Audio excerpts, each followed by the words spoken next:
BNP জাতীয় সংসদ নির্বাচনের মতো উপজেলা নির্বাচনও বর্জন করছে। দলের স্থায়ী কমিটির সভায় এ ব্যাপারে সিদ্ধান্ত নেওয়া হয়েছে। যারা উপজেলা নির্বাচনে চেয়ারম্যান পদে প্রতিদ্বন্দ্বিতা করবে তাদের বিরুদ্ধে চরম শাস্তিমূলক ব্যবস্থা গ্রহণ করা হবে। আজীবনের জন্য তাদেরকে বহিষ্কার করা হবে বলেও দলের পক্ষ থেকে জানানো হয়েছে। কিন্তু বিভিন্ন সূত্রগুলো বলেছেন যে উপজেলা নির্বাচনে বিএনপির এই বর্জনের সিদ্ধান্ত কূটনীতিক পাড়ায় এক ধরনের হতাশা তৈরি করেছে। কূটনীতিক পাড়ার কেউ কেউ এই বিষয়টি নিয়ে অসন্তোষ প্রকাশ করেছে বলে একাধিক দায়িত্বশীল সূত্র নিশ্চিত করেছেন।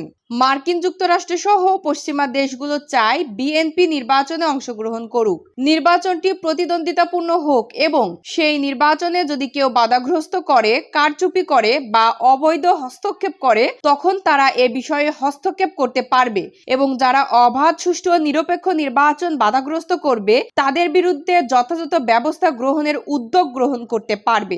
বিশেষ করে আন্তর্জাতিক চাপ সৃষ্টি করার ক্ষেত্রে একটি প্রতিদ্বন্দ্বিতামূলক নির্বাচন অনেক গুরুত্বপূর্ণ বলেই মনে করেছেন পশ্চিমা দেশের কূটনীতিকরা। বিভিন্ন সূত্রগুলো বলেছে, সম্প্রতি British high commissioner Sarah Cook ডেকে নিয়েছিলেন বিএনপির ৩ শীর্ষ নেতাকে। সেখানে তিনি জানতে চেয়েছিলেন কেন বিএনপি উপজেলা নির্বাচনও বর্জন করছে। এ ব্যাপারে বিএনপির মহাসচিব এবং অন্য ২ নেতা কিছু ব্যাখ্যা দিয়েছেন, কিন্তু সেই ব্যাখ্যাটি ব্রিটিশ দূতাবাসের কাছে তেমন গ্রহণযোগ্য হয়নি বলে একাধিক সূত্র জানিয়েছে। এছাড়া ইউরোপীয় ইউনিয়নের পক্ষ থেকেও বিএনপির সঙ্গে যোগাযোগ করা হয়েছে। তারা জানতে চেয়েছে যে বিএনপি কেন উপজেলা নির্বাচন বর্জনের সিদ্ধান্ত নিয়েছে। এর জবাবেও বিএনপি একই ধরনের কথা বলেছে।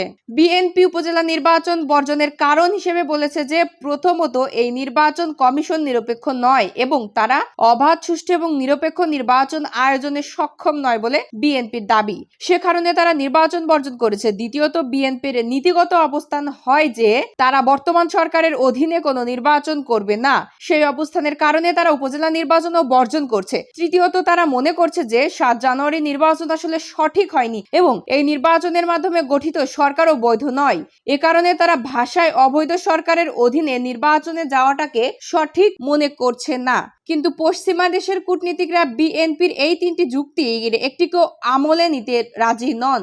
তারা মনে করেন যেভাবেই হোক বাংলাদেশের সাংবিধানিক ধারার একটি সরকার প্রতিষ্ঠিত হয়েছে।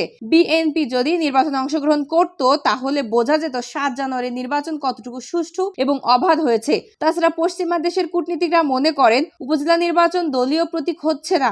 আওয়ামী লীগ নিজেও দলীয়ভাবে নির্বাচন করছে না। স্থানীয় সরকারকে শক্তিশালী করার জন্য এই নির্বাচনে জনগণের অংশগ্রহণ এবং যোগ্য প্রার্থীকে দাঁড় করানোটা অত্যন্ত জরুরি বলেও তারা মনে করছেন। তাদের মধ্যে যদি একাধিক প্রার্থী থাকে তাহলে নির্বাচন প্রতিদ্বন্দ্বিতাপূর্ণ হয় এবং এর ফলে অবাধ, সুষ্ঠু ও নিরপেক্ষ নির্বাচন নিশ্চিত করা সহজ হয়। বিএনপি কেন এই নির্বাচন করছে না তা নিয়ে পশ্চিমা দেশগুলো হতাশ এবং বিএনপির ওপর এক ধরনের অসন্তোষ প্রকাশ করেছেন বলেও জানা গেছে।